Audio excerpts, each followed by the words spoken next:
possible if not for God. Well, you say, no, electric company did that. Yeah. Who made electricity? How'd Benjamin Franklin find out he's there?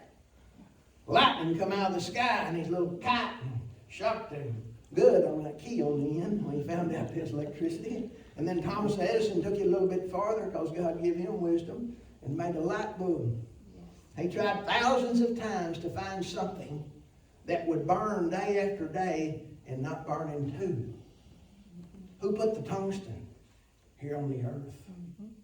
God. He put all these things here for us to enjoy and discover and to use. And we owe a lot to Ben Franklin. We owe a lot to Thomas Edison for making these things possible.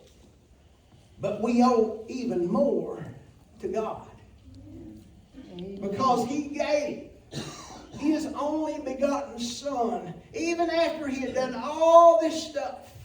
And when we had disobeyed Him and broke His laws and became separated from Him with no way to please Him, He sent His only begotten Son, that whosoever believeth in Him should not perish but have everlasting life. Amen.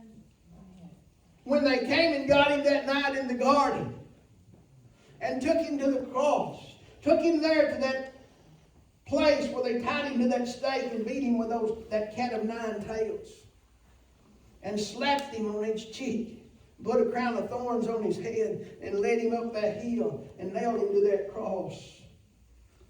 It'd have been hard for me if I'd have been God not to just call it all off right there and fried the whole bunch and said, we'll just start all over again. But He loved us enough. Jesus loved us enough that He went ahead and done His Father's will. He said, not my will, but thy will be done. You see, so He's making a point here that we should give to God out of a heart of love. And all through this book of Mark, we've seen that Jesus is not impressed with men's outward deeds, but wants men's hearts to be right with Him.